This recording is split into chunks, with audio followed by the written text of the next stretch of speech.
All right, I'll call this meeting to order. And our first order of business to review and approve the minutes of the previous meeting from August 7th. I would move approval of the meeting, of the minutes of the meeting of August 7th. Is there a second? I'll second it. Discussion? All those in favor? Aye. Aye. Aye. Can we have a motion to approve bills for payment 4 and 4P?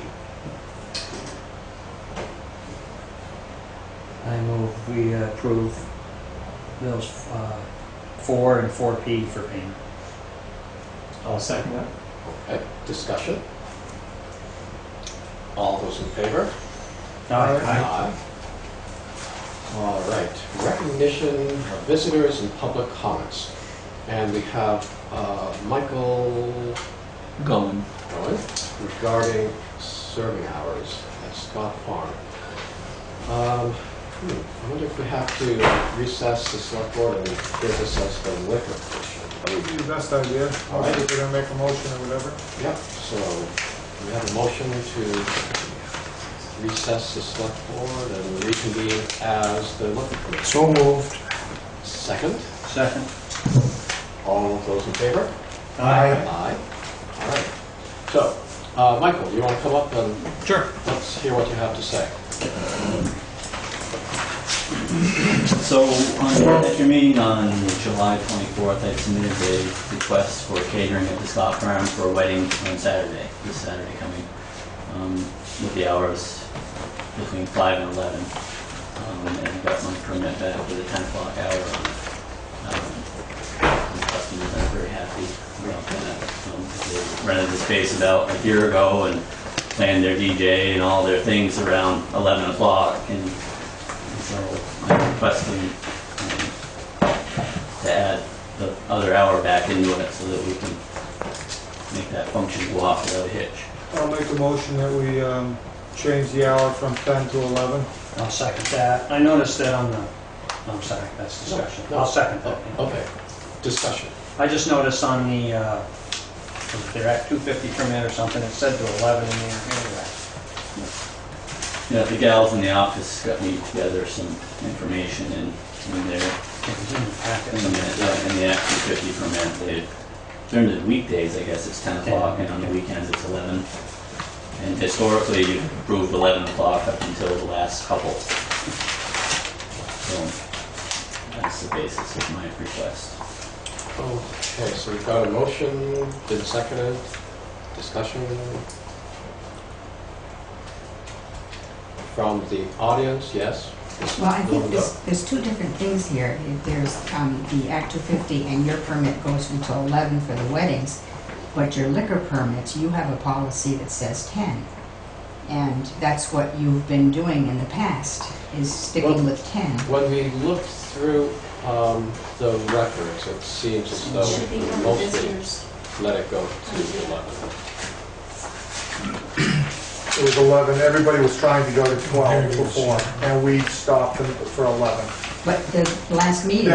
That's was a mistake on our part, that we were thinking it was 10 instead of 11. So it was the policy actually... is actually 11? It's actually 11. It used to, people were always trying to put them in for 12 o'clock, 1 o'clock, 12 o'clock, and we had said, no, let's stop at 11. Doesn't mean the wedding has to stop at 11, it just means liquor. Alcohol has to be stopped serving at 11. Okay, well then I was mistaken because I agreed with what you did 2 weeks ago and thought it was 10. So, Right, I'd like to see them go home by 9:30. I don't think wedding parties are going to do that. Maybe that's why I've had a couple of them, maybe. All right, all those in favor? Aye. that was easy enough. Yeah, wasn't it? Yeah. I seem to have. Have a nice dinner. Thank you. Yeah, thank Oh, you. this is a rehearsal then? No, it's not. That's okay. Right. Yeah. Yeah. Adjourn the liquor commission. motion. So moved. All those in favor? Aye. Aye. We're back in business as a select board, and we'll continue with the recognition of visitors and public comments, if there are any. Just hear it, these don't work as good as I, because I don't hear anything. but- Buzz of those cameras got to you. Yeah. Well then, let's go on to the Energy Committee. Alex Wilson, do you want to come up? Sure.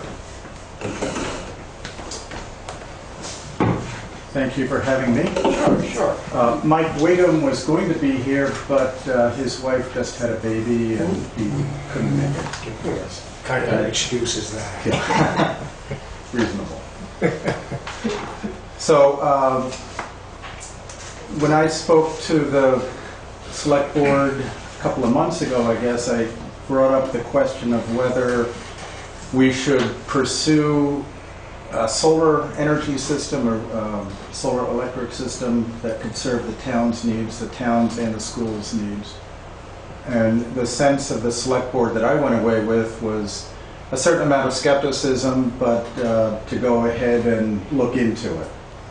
And we've had conversations with a number of local companies. There's a lot of interest out there within the commercial community of putting in systems, and there are investors available that want to get the tax benefits of such systems, and finance them. So it seems from what we've learned that it's a fairly low risk opportunity for the town to go in on a system that might serve a number of municipalities. Integrated Solar has a project they're pursuing that we could piggyback on. The town of Putney is looking into it. That would be land in Westminster that apparently is land that the topsoil is gone from the soil, from the land, so the agricultural potential is limited, but it's a very good solar site. They would be looking at putting in, if Mike were here, he could tell you, I think it was a 150 kilowatt system, a fairly large system that could serve the needs of area towns, several area towns. Another company, Sovereign, Peter Thorell, who spoke to the Energy Committee, must have been almost 2 years ago, about similar systems, has also expressed interest in this, as has a third company that has investors. That third company they have an office in Saxons River, but they're also based in Florida, in Sarasota or maybe Tallahassee, Florida, and have out-of-state investors. The integrated solar opportunity is apparently a state investment pool that seems reasonably successful or safe from what I can understand. So I guess I would take any questions or entertain other concerns, and because Mike isn't here, I don't have the specifics on this, so maybe the best use of your time tonight would be for me to go away with specific questions you have that I could try to get answered and come back to a future meeting with Mike or other vendors. What would be the cost to the town? What do you estimate? Yeah, the cost to the town would, as I understand it, with some of the options, be nothing up front. It would mean signing a 20-year agreement to purchase net metered credits generated by the solar farm. There'd be no upfront cost, and they claim no risk.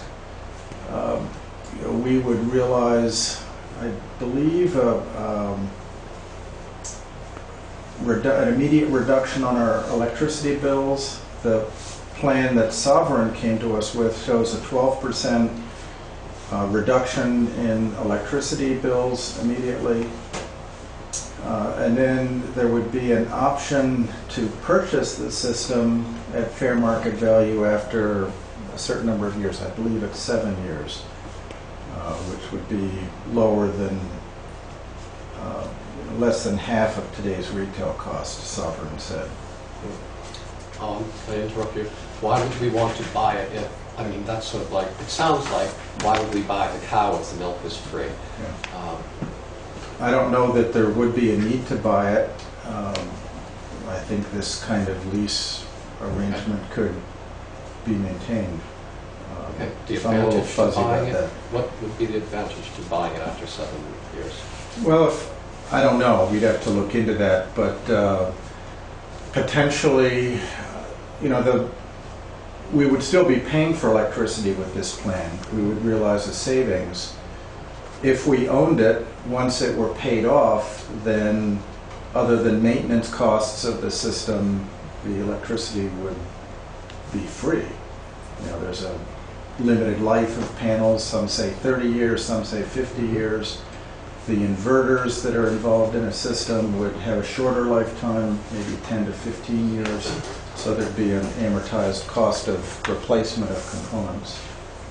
When you're talking about free electricity, are you meaning the municipal electrical usage in the town, or the municipal and the school electrical, or are you talking about the Dummerston community, the wider community? Yeah, we're just talking about the municipality and the school. Okay. Now, we haven't had a conversation with the school board yet. I think we're on an agenda coming up later this month. Right, right. I think in their budget, it's something like $25,000 that they've budgeted for electricity in this fiscal year, but I don't recall what the town budget is. It's pretty small. Yeah, mostly it's $5,000 for street lights or something like that. Alex, how would this work? It would, I presume, feed into the grid, wouldn't it? It would. It would be a utility interactive system, what's called net metering. And Vermont law provides for group net metering. In other states, you can have a net metered system where it's on your property and connected to the grid, and you benefit on your electricity bill.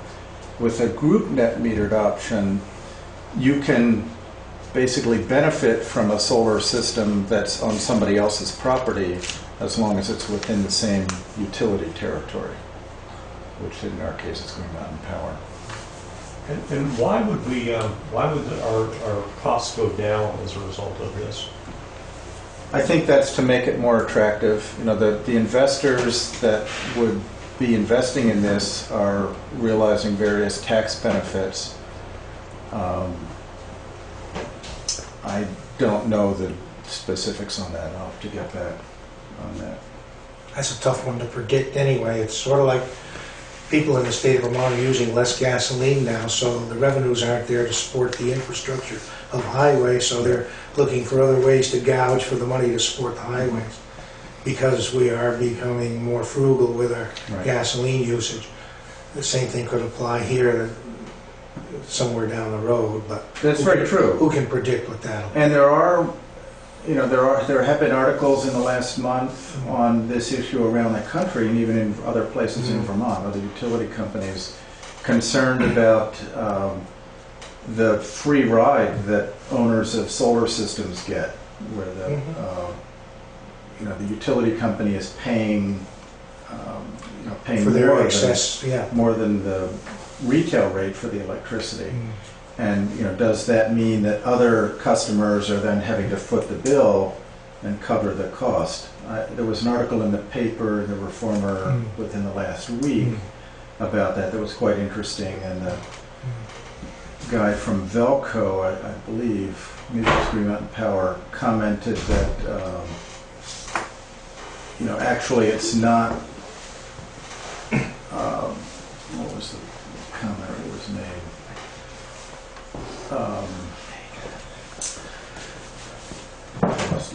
Lost that. But yeah, it's something we'd have to look into. With possibly no answer. Possibly.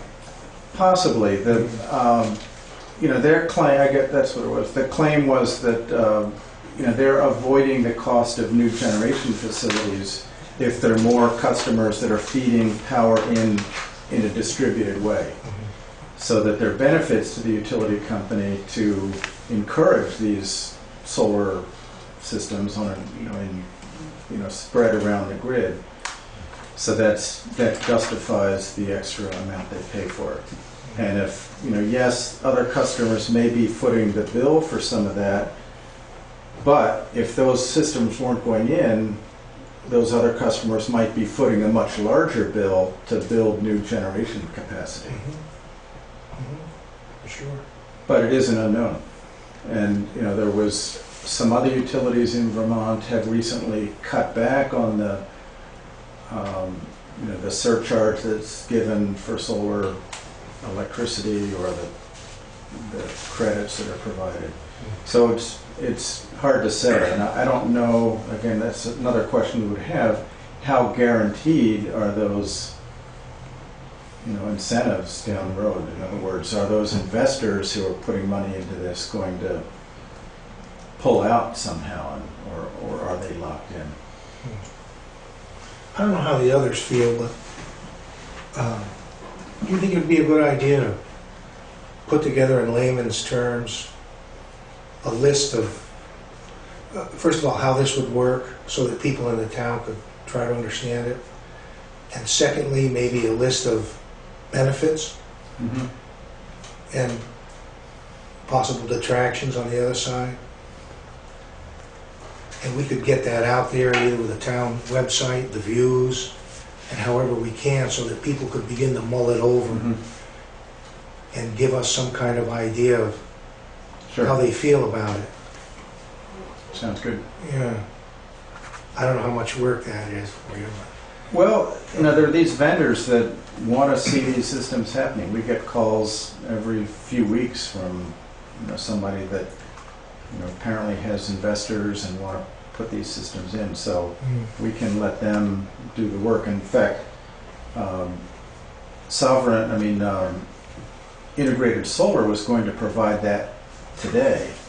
Sovereign did provide a sort of a very brief summary that I can read here.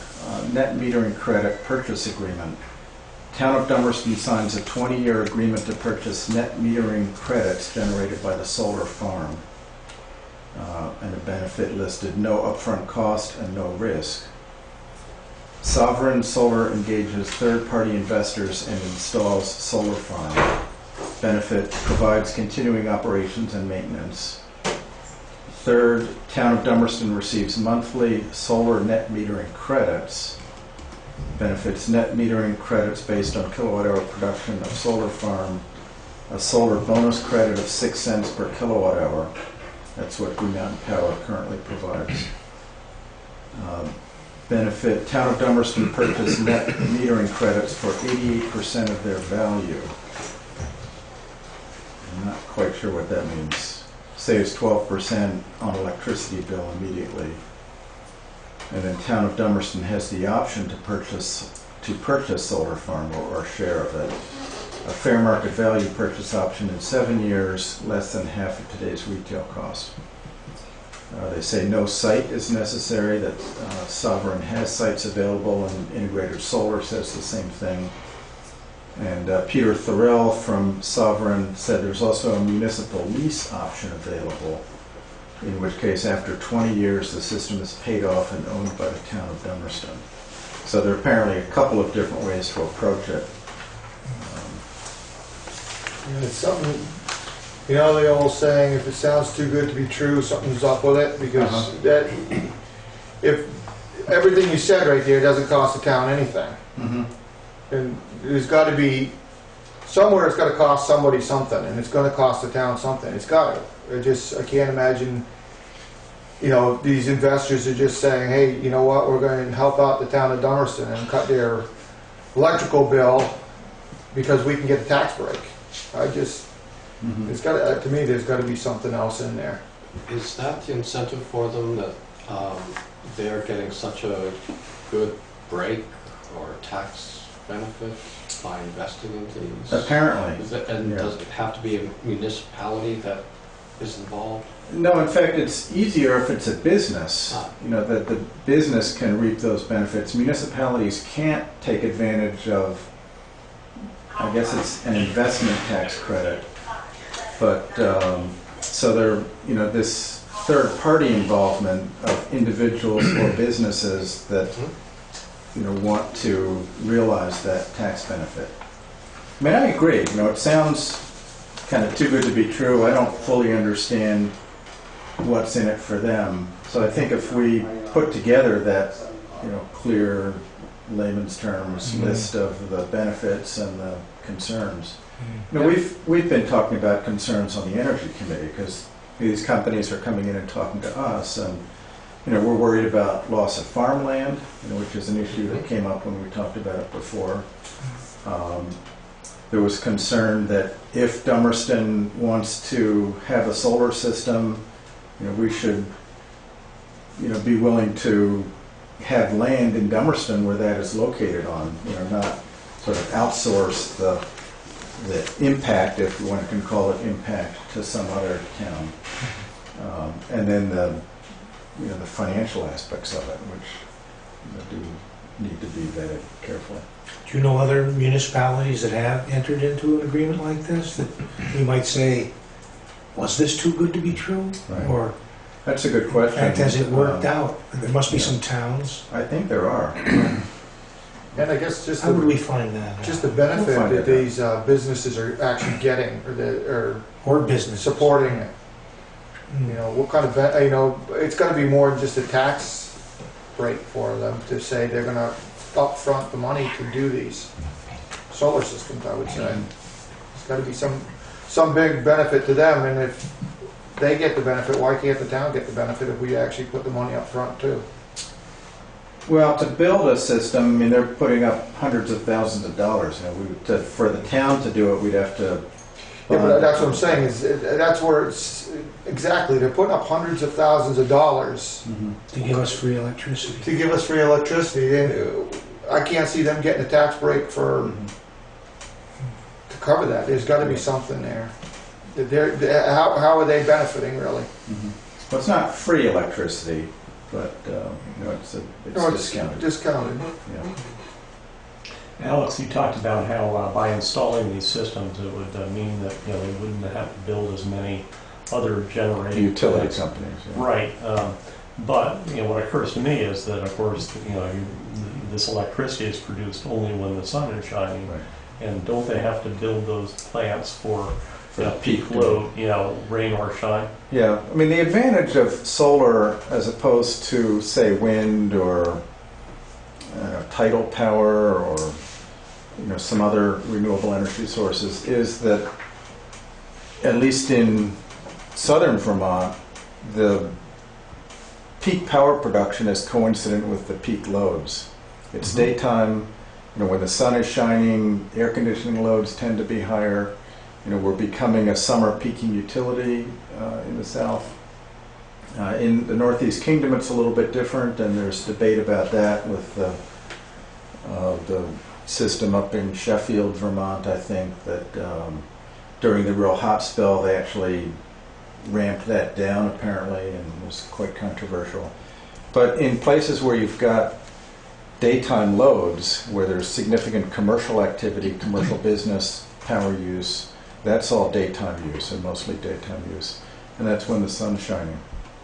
So it is a better fit, but it does, you know, there are times on an exceptionally cloudy period of time when, you know, you still have to have that excess, that, you know, demand available. Mhm. Utility has to provide.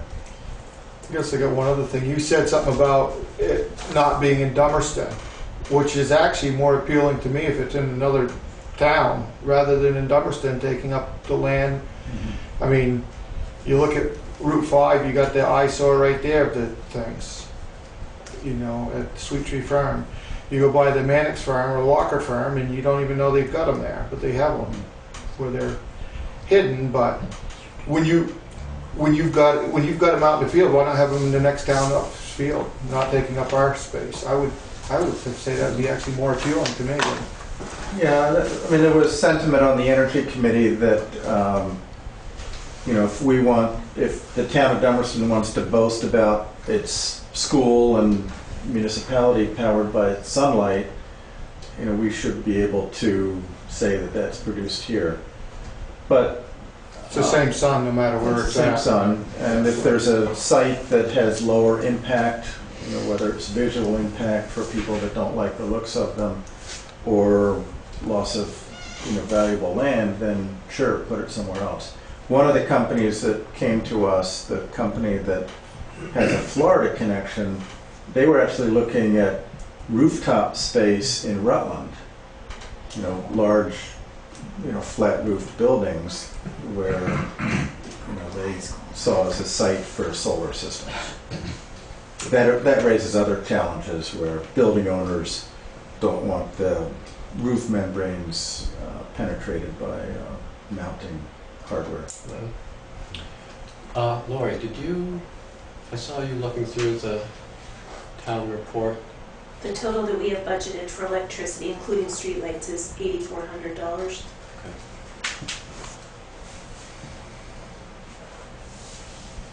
So I had a couple observations or comments. Isn't it now they're paying 5 or 6 cents over the actual 6 cents. 6 cents over the actual rate? Now you could look into this because I had heard we actually helped some people in New Hampshire install solars, and they said in New Hampshire that many of the purchasing power companies are actually paying a cost price and not the premium. So I would really be concerned about at some point that Green Mountain Power would say, we're not going to pay a premium for this anymore. We're going to pay you the going rate that we're buying it out of Canada or wherever we're getting it. That would be one. The other thing is that I would wonder how this is going to affect. I think probably more and more municipalities may start charging a property tax on these.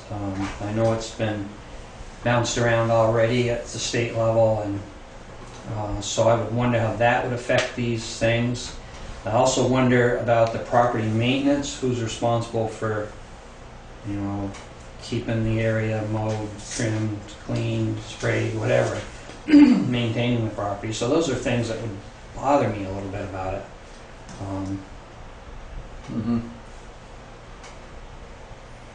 Yeah, there is a newly instituted state tax on solar systems over 10 kW, and that's, I think, $4 per year per kilowatt of rated capacity. Right.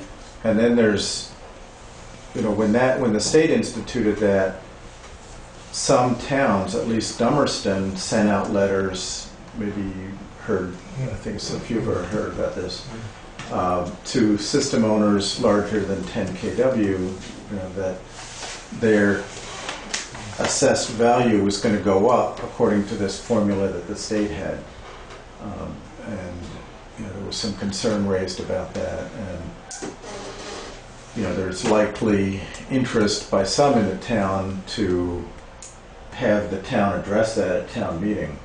And I need to state a conflict in that we have a system, 12 kW system, so it's over that threshold. So personally, my wife and I would you know, have, you know, a conflict in commenting on that, but there is concern about that issue.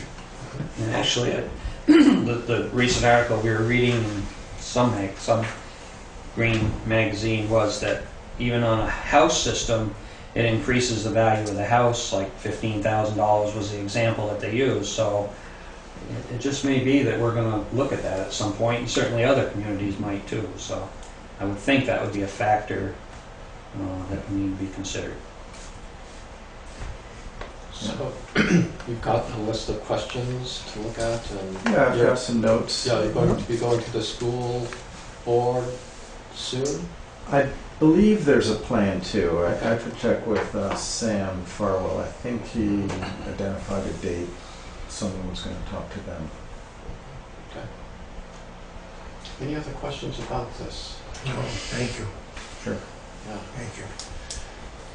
Well, as we have you here, there's questions about the survey.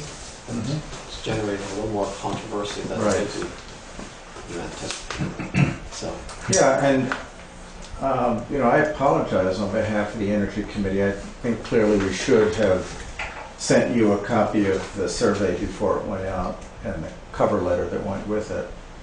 I think that just was overlooked. And, it certainly wasn't an intent to violate privacy. We're fortunate in the town to have a woman, Sam Farwell's wife, who's works for a surveying company. She's a leading expert on opinion surveys and how to go about doing them. And we relied on, her input on how to do a random selection of residents and how to pull in the responses we were looking for, which included the idea of offering a cash incentive. We pick a certain number and provide a cash bonus for people that send the surveys back. Alex, was it a random survey, or did you send it to all the residents? Well, here's the way it works, I gather, and I'm not the expert on this. It went to every resident, and then there's a random selection of those residents. So actually the statistical analysis is going to be taken from that random selection of the surveys that come back. And it's apparently important that we not just rely on the ones that come back, but actually go after ones that don't send them back. That's why the information, the names are on the surveys. Not that we want to in any way attach the responses to the names, but for those who don't send them back, we want to go back to them and even pay them a visit in some cases to get responses to the questions. See, I had people with real issues with that part of it, about the calling, you were gonna call, and then I actually had one woman stop me and say that she never had received the survey, and, but then, I only had a few people talk to me before the last meeting, then a few more now, and I guess that was one of the issues, that people were like, you know what, if we don't send you back a survey, we don't want you to be calling us. It's, that's, what I was hearing then. It was one of the... So that's the biggest concern? Was one of the bigger concerns was that they didn't want, if they didn't send you something, they didn't want to be called. But I'm surprised that it went to every household, because several people have told me they didn't get it. right, that's what I... So that surprised me that it went to everybody.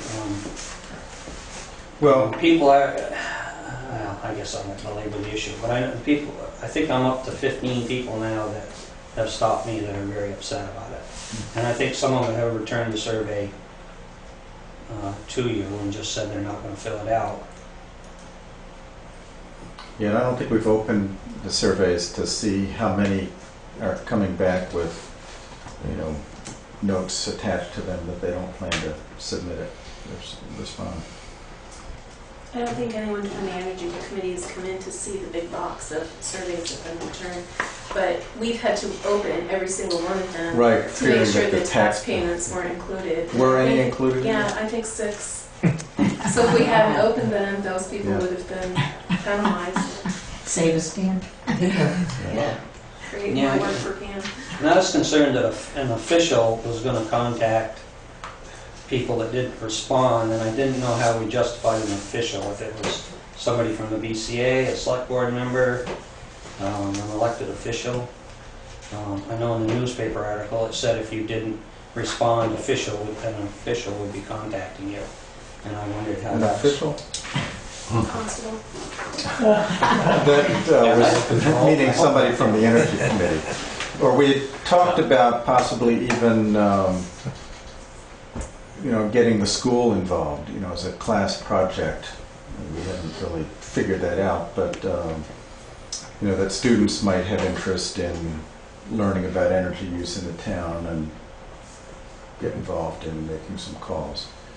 But if it said official, that, I don't know where that came It from. does say it in the article. I double checked that I read it properly. Okay. If I can make a friendly suggestion, Alex, and that is that those that have not responded, that if you don't follow up with them, I mean, I think there's perhaps a reason why at least That some of sounds like them. it, yeah. Yeah, I think that's the sentiment I'm hearing from some of my other, the other select board members. Well, there are also people that said they didn't receive it too, so they may Yeah. wanna, Right. they may wanna be, called, or, I'm just saying that, I've had people tell me they don't wanna be called, they didn't fill out a survey, they, don't agree with the survey, and then I have other people say they didn't receive a survey, so it's one Yeah, of we those heard from things. one person that said they didn't receive it, and we looked back at the mailing list we had, and they were on the mailing list, so I don't. This know person what would have been on the mailing list, Yeah. because they get the We got it views from the and, town, the tax list, and actually, there were a lot where we had two different addresses. If someone had a P.O. box, we ended up with two addresses, and we were able to pull some of those out, but I think a lot of people may have gotten two. so they up their odds of winning money. Yeah. Well, I think, and I need to look at what's on it when they come back, but I think we would make sure the same person doesn't win two of them. They could increase the odds, I guess. That was my concern of the anonymous donation as a committee member. Okay, I'm on the cemetery committee. And my understanding was that not only did you not give him the survey to preview, you didn't give him, all this anonymous money coming in was never even previewed through them for this raffle type thing. You've opened up kind of like a little can of worms. So I'm on the cemetery committee, and I've got somebody that says, I'm going to give an anonymous donation because I want water at the Taft Cemetery.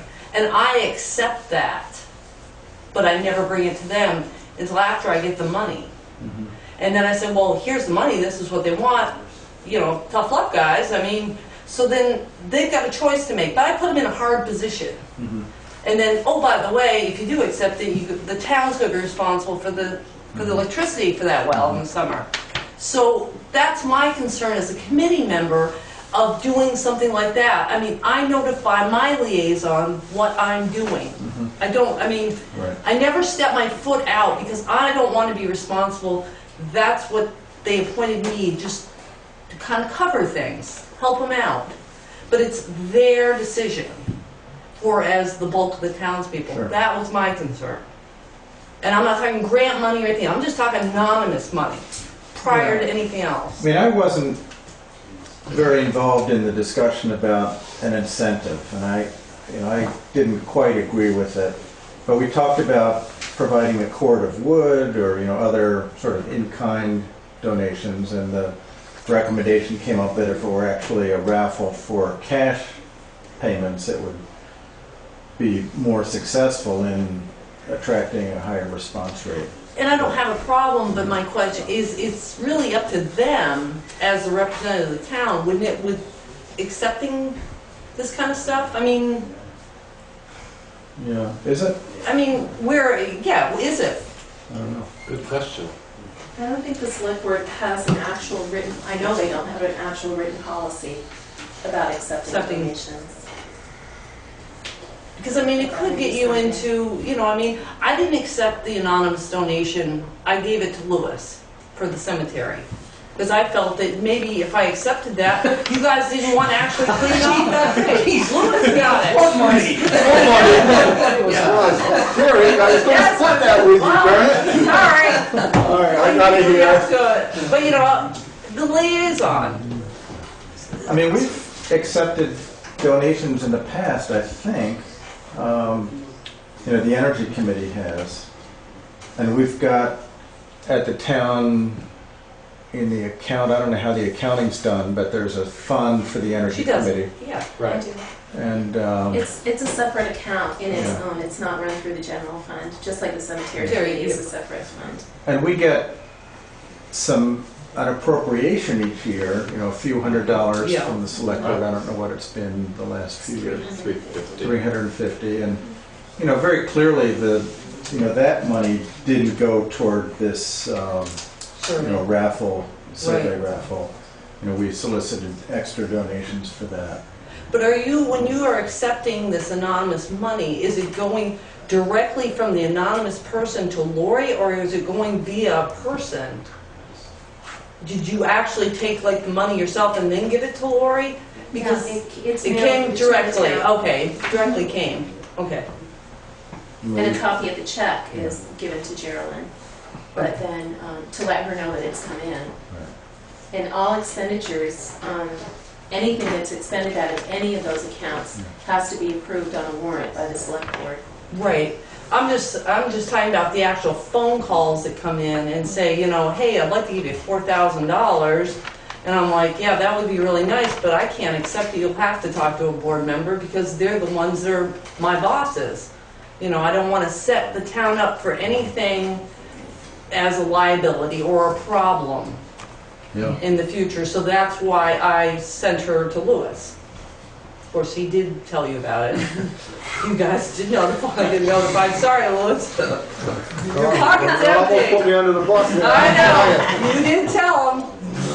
There was another donation that came to the Energy Committee to provide an incentive to bring down the cost of doing energy audits through that Home Energy Challenge program. Right. And there was another anonymous donor that provided money that would be used at $100 per energy audit of Dummerston residents. Already the cost was discounted by the providers of those audits and by, I believe, Efficiency Vermont. So this was a further inducement to get more Dummerston residents to do energy audits.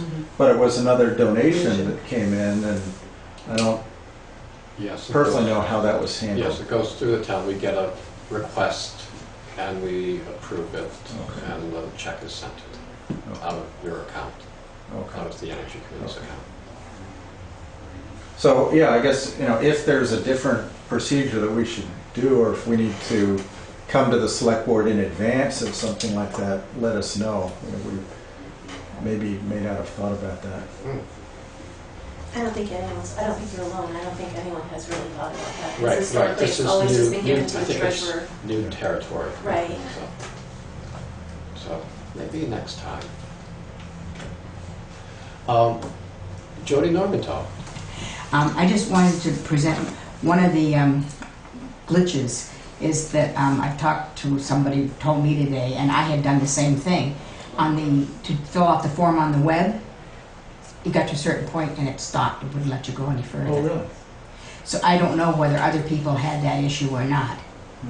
And the other thing that I did want to say is that I sure hope none of this stuff that people being upset puts a black mark on the Energy Committee, because they have done a fantastic job and done an awful lot for the town, the committee members. So I would just hope that anybody that talks to somebody who's upset needs to stand up, say maybe we disagree, but we need to stand up for the Energy Committee, because they're all volunteers. And what we're doing is, what we feel will benefit the town by better understanding how we use energy in the town, and the angle that we're pursuing. Part of the angle with this survey is how resilient the town is.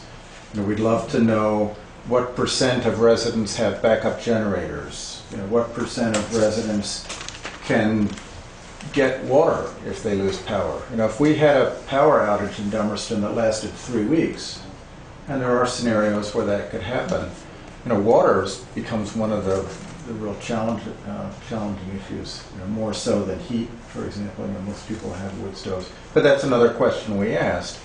Do you have a source of heat if you lose power or heating fuel? And even with heating fuel, we need electricity to run our boilers.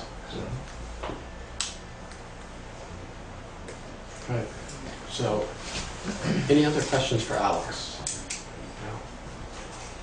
Oh, Paul Mormento. Just a comment also. Gee, I saw the $100 incentive and I couldn't wait to answer the survey. He answered it early, I never even saw it. But I thought, frankly, I've been hearing comments from the select board and that people have made through the select board about they thought it was intrusive, or they thought it was, they didn't want to deal with that. From my perspective, I looked at it at face value, and I just thought of the work that the Energy Committee was doing, and I said, well, sure, this is information that would be useful to them in terms of compiling information on the town. Probably I would have been happier if my name hadn't been on the reply sheet, but even so, people know how many cars I have, or they know where I live. So I didn't think I was disclosing any particular information that I thought was overly private. So that was my take as one individual.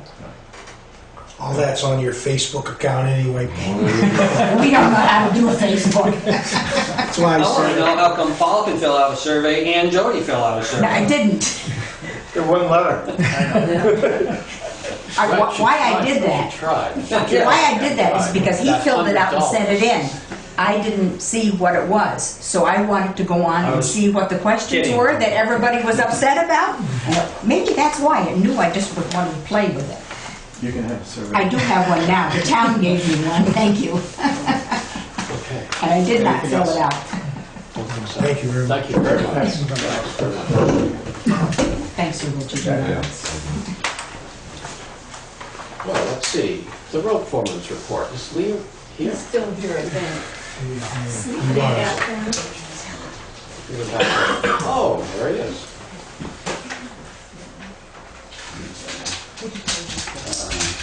At another time. Did you get that concrete poured today?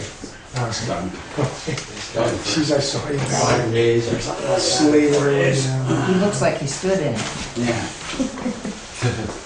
All right. Okay, we have a safety policy. When the person was here for MSHA, he was mentioning that we should have one. And so it kind of got things going. This is one, of course, from Mike Romero. And reading it over, everything looks pretty good to me.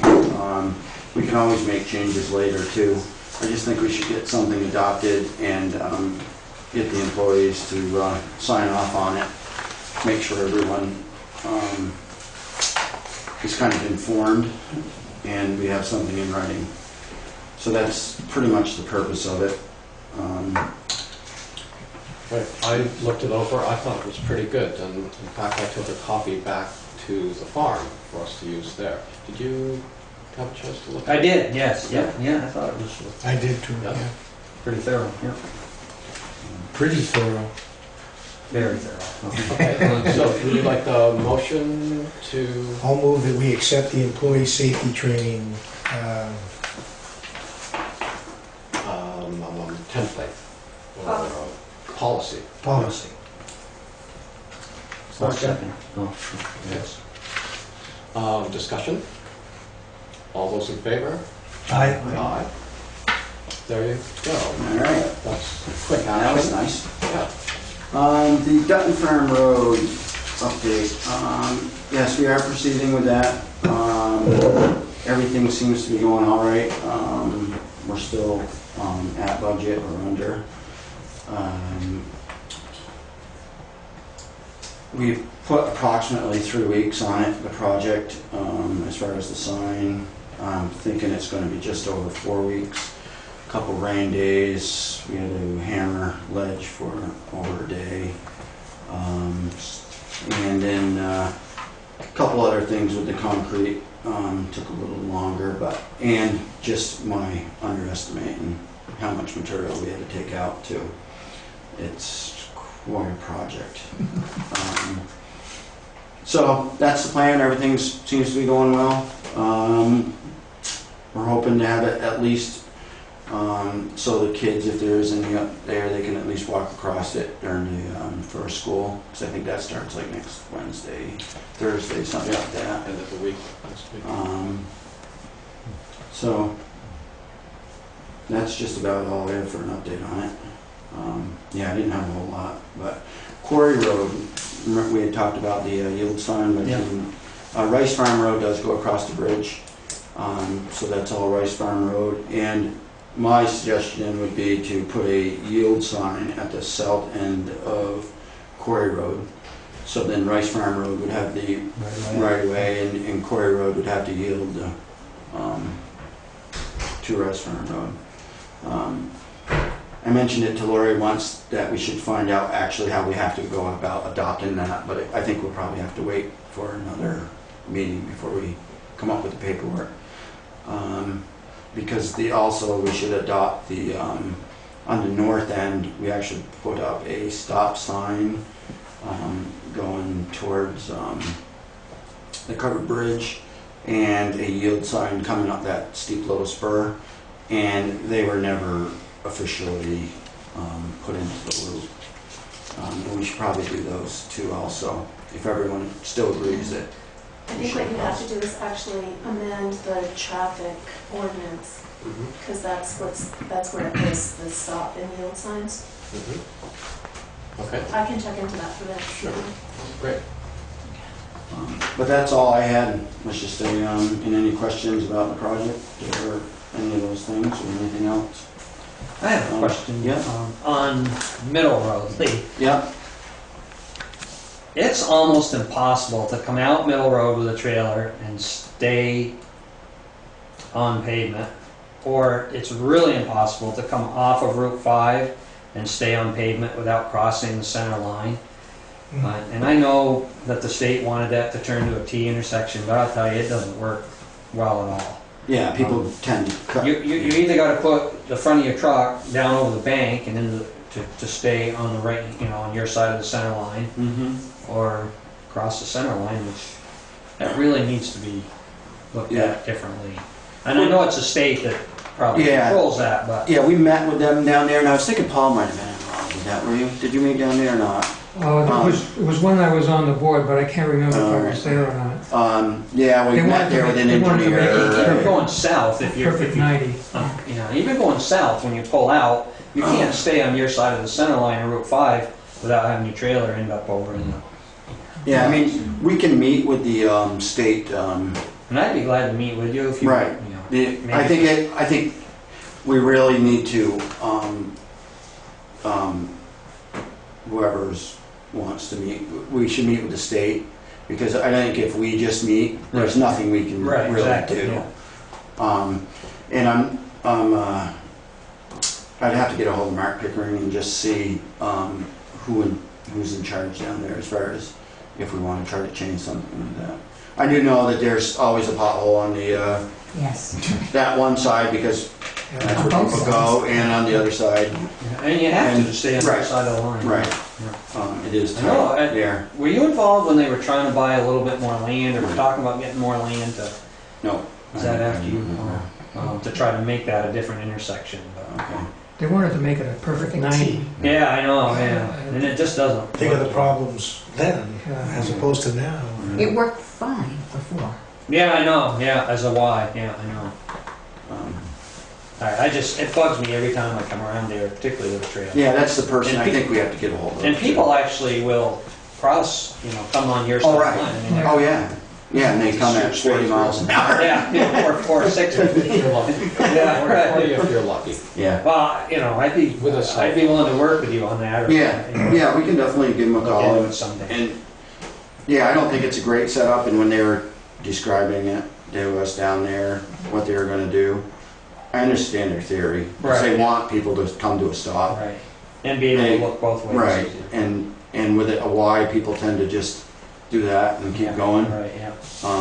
But they kind of do it now and they just cut the corner more. Exactly, So, yeah. Okay, thanks. So maybe after the Dutton Farm Road project is Yeah. done?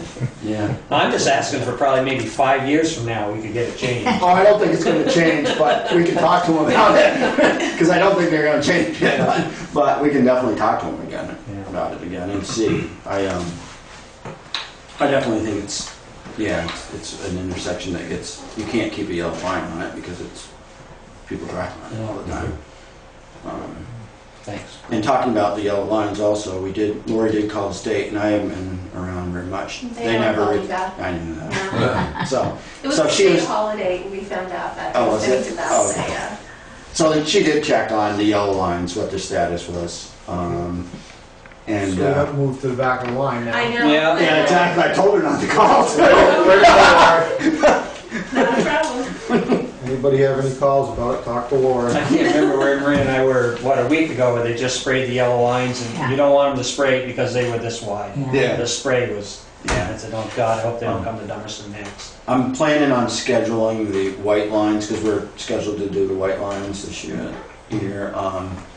And like, no matter what, like around the middle of September. And if Middle Road is, or if East-West Road isn't done, then they just do the yellow lines in that section too. So, we'll see where that goes. But, Okay. Joey Lorenzo, do you have a comment that will be relevant? My comments are always relevant. No, they aren't. Go ahead. I was just Give you going the back to chance. Rice Farm and Quarry. Yep. Do people really fight about the right-of-way there, that it's necessary to put signs up? I No, hate signs. it is it has been brought to our attention, put it that way, that we should consider. Yeah, I putting was- up I was something. here. Oh, okay, all right, yeah, all right. And I'm thinking, whenever I'm over there's never any traffic, or people are generally congenial about your turn lane. I'm not a big sign person either, I know so, you're not. but It just I don't seems think silly. there it would hurt to, it's not gonna be a, Establish who has the right of way. right, it kind of does define the intersection. And it is a little confusing there as far as, just coming down Quarry Road, they can go straight Right. and maintain their speed. Yes. But, Any other questions for Lee? All right. Thank you. He's got a big hole Get some up there. rest. Yes. I hope the board members have all been up there to see that big hole. Yes. It's quite a job. I've been there to offer them advice, but they haven't needed it yet. I thought you were going to offer help. So, but they know how to get in touch with me, so if they need me, anytime. So, next on our agenda, we're going to revisit the letter of support for the Vermont Land Trust to purchase development rights on Bunker Farm. And at our last meeting, we had a 2-2 vote. And we're going to try to get some more information on how this will affect property taxes. Yeah. And I did sit down with one of the listers, Charlotte, and to the best of her ability, and she does have a sharp pencil,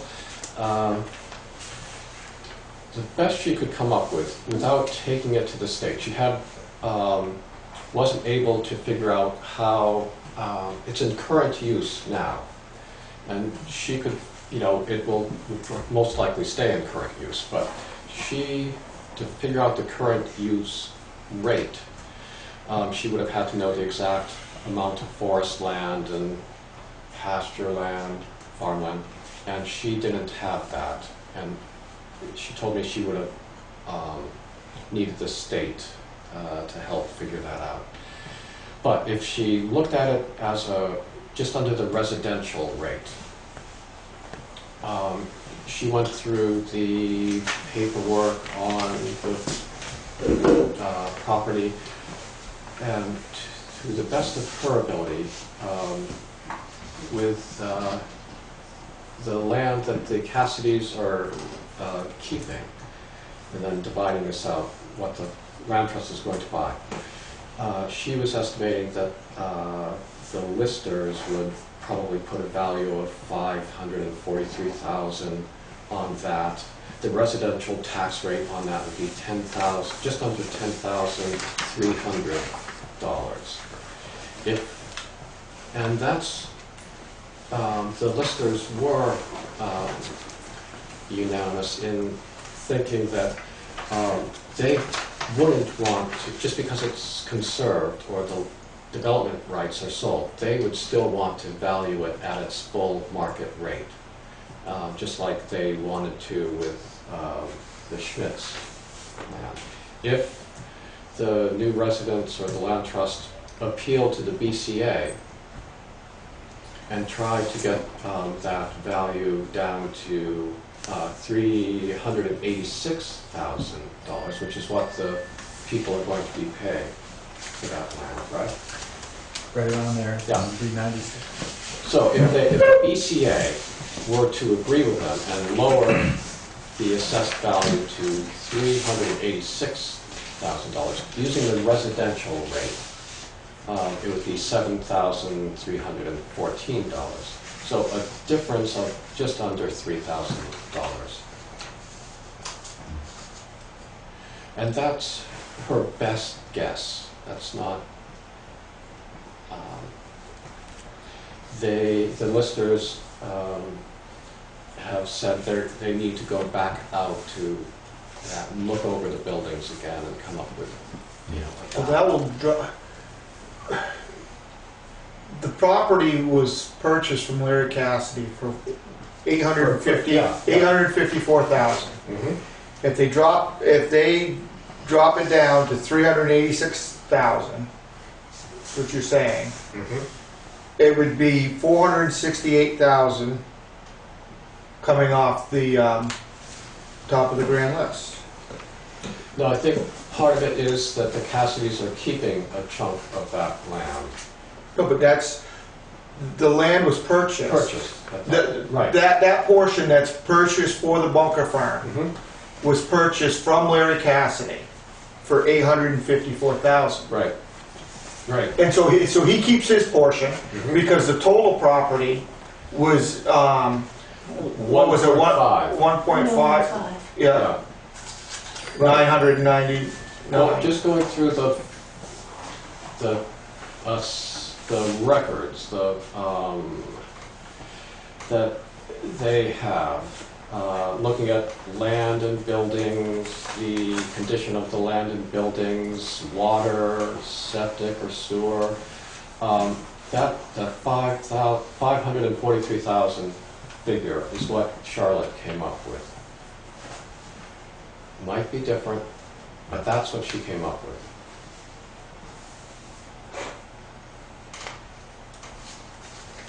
So you're trying to, so we were trying to find the difference. What was the tax? What would, by the land trust selling or buying, selling the development rights, what would that mean to the tax burden for the rest of the town? Right. So the best we could come up with so far was a difference of a little less than $3,000. See, I thought you said that as a policy matter, they don't discount values based on, gifts of development rights. Right. They would, yes, the listers, when this is, if the sale goes through, the land trust gets it, sells the development rights, the listers, I don't think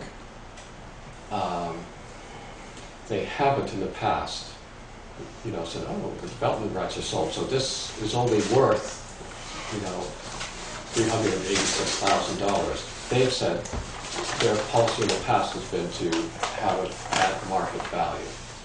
And then in the case with the Schmitz, to the best of my knowledge, they grieved that and went to the BCA.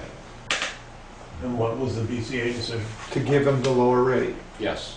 To drop it down, to give them, because because their land can never be sold for more than the value that's there. The value that they have it through land trust, it can never be sold for more than that. So that makes their land can't be worth more than that if they can't ever sell it on the fair market. And the fair market for them puts it at a narrower scope, but it's still a fair market because it has to be sold to a farmer. And that's the same way this would be. It's always going to have to be sold to a farmer, correct? It just, if I could interject, it just doesn't have development value. The value may be higher if it was demand for agricultural land. They could sell it for more than that There's no price. financial To another limit farmer. what they can get. It's just, you can't, the buildings except where the lots have been set aside. So there is no set value on that property then? These folks could turn around tomorrow and sell it for more? If a farmer would pay. Would pay it, right, yeah. So it's different than- So these figures from Completely Charlotte, different. Then you could tax them at the higher rate. these figures from Charlotte should be considered a rough. I'd say really rough. When you're talking a purchase price and they're talking to have the value of it $300,000 less than what the purchase price of the property was. That's She's just going through the figures that she has on record right now. Can I lend a different perspective on that? If I could? Yes, you could, Um, perhaps. The only money that the town will lose is the municipal portion of the tax rate. It will not lose the school portion of the tax rate because that goes to the state. Right. So if you look at it that way, and you take the reduction in value of 137,000 from the 543 that you quoted, I just did a quick calculation, I hope I'm right, and using the town tax rate or the municipal rate this year of 0.2834, that's $2.83.4 per thousand. That would mean that the town would be giving up, the municipality would be giving up $388 on this year's tax rate. See, the rest of that money that you're referring to is school tax and goes to the state. So the state ends up losing that, but it doesn't affect the town. Town doesn't have to pick up the portion like you would for Green Mountain Camp or the Grange when we grant them tax exemption at town meeting. How exactly is the money going to the state if it's not being billed out by the town? Which is how everyone else pays their school taxes. Well, what you do, you're a conduit to the state. You collect the school Right, but it's taxes. based on the grand list valuation. Correct. So if it's, But if the town their doesn't. valuation, yeah, but it's the town school district. No. See, the town school district is paid by the state. It may be a conduit, but it's also coming through, billed by the town, coming through the town and sent to this. The town does the administrative portion of the taxes. It sends out the tax bill, it collects the money, that money in effect flows to the state. It doesn't affect the town's budget. It doesn't affect the revenue on the municipal side of the town. So I just want to be clear that from your perspective, as the taxing entity of the town, it won't affect your budget to the extent of $388, if I figured that correctly. It's still going to affect the town of Dummerston as a whole, not the municipality, but it's going to affect how much we pay as taxpayers on our taxes, because we still have to pay the school tax. Am I missing something here? But the rate is set by the state. It is set by the state, but based on our grand list. So if our grand list is $200,000 less, Correct. So that means the state will collect, the money that the state will receive from the town will be less by that amount. The state will receive less for the school. right, but the rest of the taxpayers are going to have to make up that amount. or if you look at it that way, the rest of the taxpayers throughout the entire state, if this happened in other municipalities in the state, yes, that's correct. But it's spread over other taxpayers in the state, not the taxpayers of Dummerston. I guess you can choose to look at it two different ways. I think I understand what you're saying. Okay, all right. Yes. Another perspective, and I can understand when you get on a board, one of the key things you look at is money. And the reduction, maintaining, a level budget and not seeing increases to the taxpayers. But you also have to look at the town plan, and one of the goals of the town plan is to support local agriculture and to keep farms healthy and viable.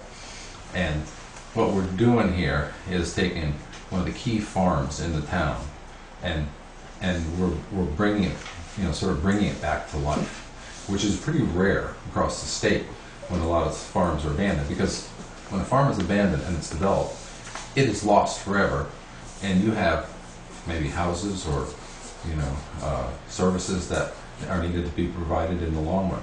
But you're looking at this place, it's going to be conserved forever. This is a piece of property that's going to require very little in town services forever. And as a side benefit, you're getting maybe a young family in there with a couple of kids that go to school and bring down the per pupil cost on the educational side. So that's that's one hidden benefit there. But the other question I have is, if the listers want to, tax this at a residential rate when it can't ever be developed as residential, I mean, I'm not sure how that works. Yeah, I think she wasn't trying, she just couldn't figure out what it would be with the current use. She was using the residential rate just as a way of coming up with some figures. That was the best she could come up with. Talking point, if you will. Okay, yeah. I understand, and I appreciated the board's efforts as fiscal conservatives to look into that matter. But I just think sometimes you look at that side when it's important to look at the big picture too. I think there may be some if they go to the beach, some loss of revenue, but there are new houses being built in Dummerston. And if you can judge what's going to be built by the driveway, there's going to be a pretty big house built that might balance this out. So I think having this land conserved, although I wish they were doing this when I was a young farmer looking at land, so I wouldn't have had to work for such difficult individuals over the years. I am pleased that they're doing it now. I think it will add value. Having this, it's a beautiful farm, and if it's used as a farm, maybe for generations to come, it will add value to the town, I believe. So I would hope that we would vote in support of this letter for the Vermont Land Trust to purchase development rights. See, can I make one quick Yes. comment? It's a little counterintuitive, and it's also hard because Vermont's taxes policies are pretty convoluted, the way the school funds work with the state and everything. But American Farmland Trust did some pretty rigorous studies of 40 towns across the country to look at this exact question. And what they found is towns that had more farmland actually had lower tax rates, because exactly what Jack said. So even though each individual property, you could say, oh, we're losing that tax revenue, but as you build the houses, eventually the roads need more work. The roads have to get paid, schools have to get expanded, so you can't keep going down that path, because they found out on average residences actually cost towns $1.11 for every dollar they paid. And the only reason the budgets were actually bouncing was all the open land that wasn't requiring services. So I think that's the bigger picture over decades of one good reason, aside from having a healthy food system and the supply of local vegetables, and this farm's going to have meats and maple syrup and other things too, but there's good economic sense to try and protect some of the land. Yes. I don't want you to think I don't believe you, but I'd love to see your source on that. Is that $1.11? Yeah. I don't know, you could email it or whatever. Yeah. I'd love to see that. You were just a youngster, but Dwight Miller brought that up at town meeting one time. Wow, That's been, you know, it's a fairly common, but we could get that survey for you. I'd love to see We that. like to show it all the time. Okay. Reed Miller. Reed Miller, if I might, Zeke, I'll go past that survey and I'll give you some real numbers that happened on our farm 2 years ago in 2010. We did a fairly large pulp cut on about 70 acres. And this is all back pasture land that had never been touched for. The timber that we pulled off was 105 to 107 years old. We grossed out of short of 1 million feet of hemlock, $22,000. The taxes that were paid on that real estate, including current use over the last 105 years, I'm sure were well over $22,000 on the 70 acres. Conservation is an asset. And if we look at the Bunker Farm specifically, when we realize what's happened, the farm was a going concern, and hopefully it will be. It's now split into three. We had the Bodette piece, we have the Cassidy piece, and then we have the farm itself. If you look at the total taxable value of that real estate from 20 years ago, you'll find it significantly higher, including what reduction may or may not come from the reassessment of this value. So if we look at how our value comes and how we spend our money, it actually is a savings for the community in the long run. I think there's no question. And my numbers would usurp the numbers that were put out 15 or 20 years ago that they're all quoted. Well, I'm going to move that we support, we join with the Planning Commission, who was apparently, in a rare unanimous vote, voted to support this. That's what I've been told. That shows you something. Yeah, but my motion is to let me write a letter of support for the Vermont Land Trust in their purchasing the development rights for the Bunker Farm. I'd second that. Okay, discussion? All right. You're just talking about the letter, you're not talking about the dollar amount yet. I'm just saying the Vermont Land Trust has requested a letter of support when they go to... You skipped one, Steve. Oh, okay. What group are they going to? The Vermont Housing Conservation Board. Yeah.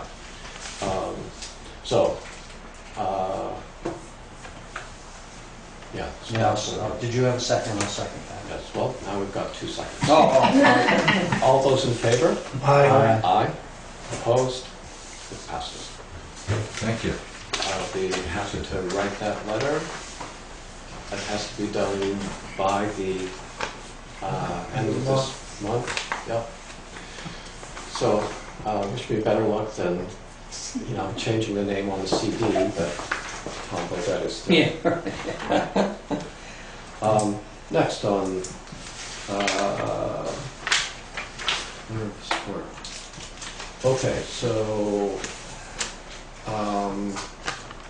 there we have, you saw Act 250 application for Christy Turner and Godfrey Renault. That doesn't require anything of us.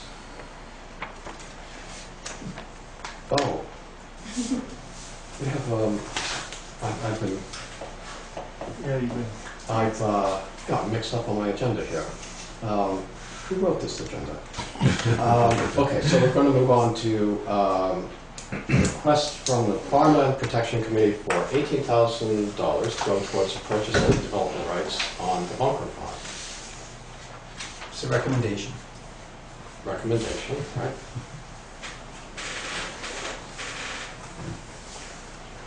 Recommendation as opposed to request. Well, I think the role of our committee is to review these applications and provide you with our Recommendation. Yeah, okay. Right. Because we're not, I mean, they're requesting the money.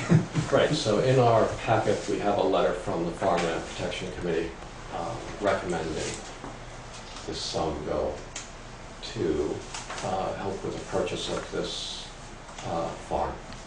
How much is in the farmland protection? Just over 40,000. Yeah, it'll be just over 42,000 tomorrow when I deposit their allocation. All right. So, Zeke, I know I had a question about, can we expend these funds without going to the town? I And believe you did look into it? yeah, the farmland protection does say the select board committee and the select board can choose to approve or not, but we have the authority to You do, okay. expend funds from farmland protection fund. I'd like to make a motion that we do 15 instead of 18,000 to the bunker farm development rights. I think I'd second that. That's a little over a third of what we have in there, instead of closer to half doing the 18. I'd feel more comfortable doing the 15. Okay, it's been, we have a second, so we'll discussion. I think the message still gets out that we're supporting it with the 15,000 rather than the 18,000. Is there a rationale for that? Was I'm it just arbitrarily, or this is No, what they're recommending? No, they're recommending the recommendation is 18,000 because that's what they're requesting is 18,000. But I don't want to.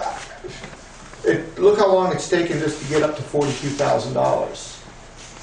And instead of putting all our eggs in one basket, let's spread it out. And this will give it three. This would be three different things we could do with that. I'd rather not spend almost half of our allotment on one project.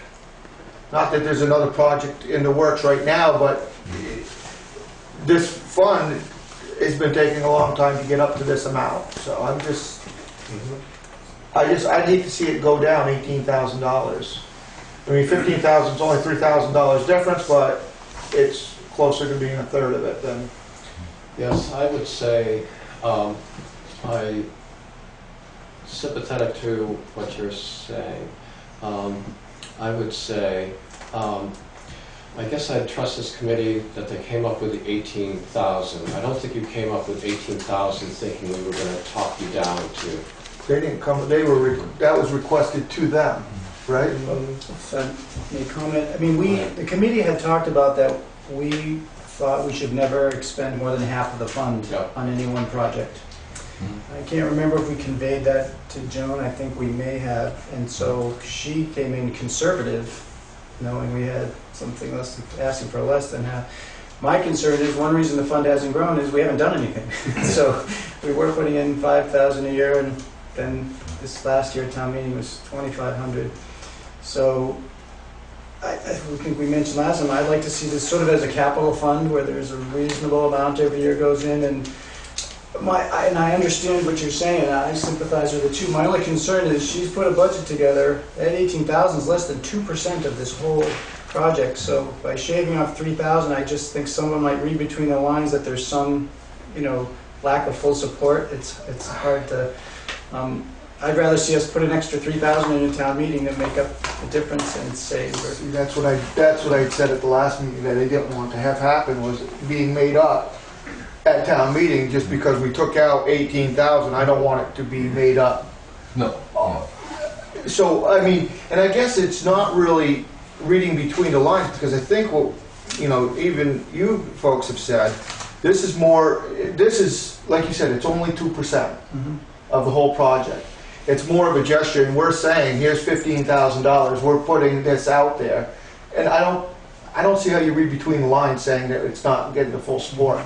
We're writing a letter of support, plus we're 15,000. So I don't see where at least with my motion, it's not saying I'm not in support of it at all. It's saying that I would like to see more projects done from the Farmland Protection Committee, getting more involved, helping out different areas. Then that's what it is. It's not saying I'm trying to, you know. Steve's been waiting a little longer. Yeah, I think Louis almost answered my point. Is I would hope that this would spur more interest in the community in doing something like this, and it might allow us to participate in 2 other projects, you know, with roughly the same amount of funds. That would be my thought, with not expending too much on one project. I really hope this spurs some other activity. I think it's a great idea to conserve the open land. This is a good way to do it, and the property owner still achieves, you know, his equity in the property. So I think this is a great idea. I just hope it might spur some other ideas, and, you know, if we're a little bit conservative on what we give up, it might give us 2 other opportunities. That would be my theory, but it's going to be harder to get more money, I think, at town meeting this year, because people were a little upset about the tax rate this year. We may have to be a little careful. Right, it's always, when budget time comes, we've always got to find places where we can cut. Well, I say, it's been my experience at town meeting that people are really eager to spend some money sometimes. And, you know, Luke, I wasn't quite sure what you meant, because you said, you know, you were a little concerned about how slow the fund was growing.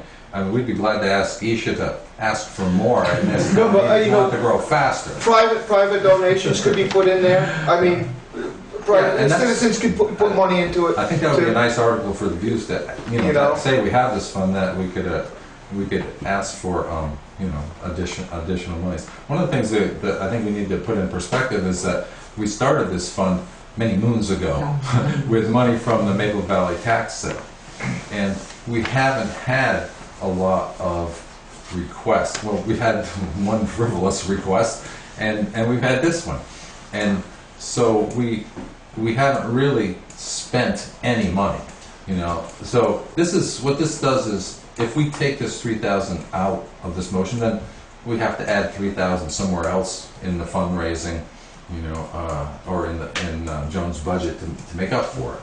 But I think one of the messages that we want to send to the Vermont League of the Vermont Land Trust and to farmers is that we are willing to support agriculture in this town. And when the people voted this money into this fund, the townspeople were saying by a majority, we are willing to support the rural way of life and agriculture in this town. So they gave you permission to spend this money. It's just like the West River Crossing Fund. You don't need to, you can, I guess, go and ask them to spend it, but you don't need to, because they've already voted to put that money in. Am I correct, Paul? On some of these? Yeah, I'm not sure on the West River. I get confused on the West River. When people, you know, when people vote to authorize you to, you know, to put this money, they give you that permission. So that's why I would, you know, I would encourage you to, you know, to do the 18,000. I know you'll, you're bored, like, well, let's cut just a little bit. That won't matter. And it'll send a message that we're supportive, but we'll save $3,000. But, you know, I'd like to see the 18,000 personally. I would like to see us have a policy going forward. I'm realizing here this could be avoided if we had a numerical cap, no more than 15 or no more than a third, and that way when someone requests, they would be clear if that's the most we're going to do. So that's why I'm a little uncomfortable that we suggested that we thought up to half would be reasonable. And so because we didn't have a policy, the Farming Committee just thought, well, we shouldn't use more than half the fund in any one project. My bigger concern is VLT is going to raise $500,000 for our town, essentially, to do this project. Yeah. So I feel a little uncomfortable shaving off $3,000. They're raising a lot of money for us, and I would like to see us. The other thing too is if they see this, you know, I mean, they're asking for 18, and we cut it a bit, you know, it's like they're gonna go to the town of least resistance, you know, with other possible spurring development rights or other farms like, and there's not that many farms really that can be considered. I mean, you know, you just have a handful. So we're not looking for like 6, 8. That would be nice, you know, but we're not looking for 6, 8 new farms to come in anytime soon. It hasn't been the history, and I think there's potential of 1, maybe 2. Zeke, if I might. Come up. Yes. The town already has put this forward to do this very sort of thing. So in a sense, you're second guessing what the town has already asked to do. But more importantly, my experience with having worked with the land trust before the purchase of farmers market site years ago, as we worked forward to look at purchasing more real estate, we had a hard time coming to our members from the farmers market and coming up with our own money to put forward. And the land trust said, look, if you guys want to do more projects in the future, you need to make it a point to step up yourselves. And so this is something that the land trust has already seen. It's so critical in raising more money outside. If the entities on the inside, the town of Dummerston, the farmers, are having a hard time committing to it, then it's hard to go to someone else to get the really big budget. So it really is fairly important. It's not just a simple matter of it's the intent. Joe? I think this committee has worked very hard and made a recommendation to us, and I think that we should defer to their good judgment. I don't think it's up to us to second guess their priorities. I mean, conceivably, if something extraordinary came along, you might even want to, you might recommend that you use the entire balance. But what I'm hearing is there are not a lot of viable projects waiting in the wings. And if their recommendation is that we expend $18,000 from funds that have been appropriated over the years, I would accept that recommendation.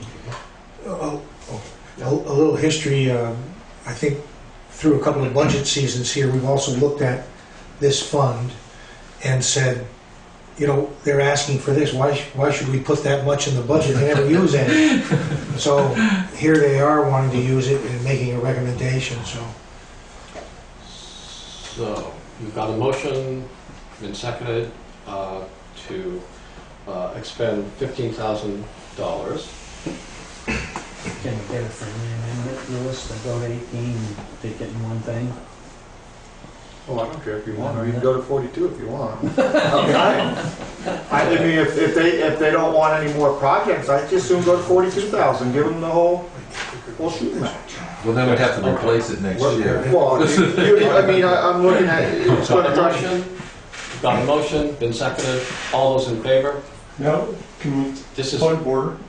What motion is this? this is to $15,000. spend $15,000.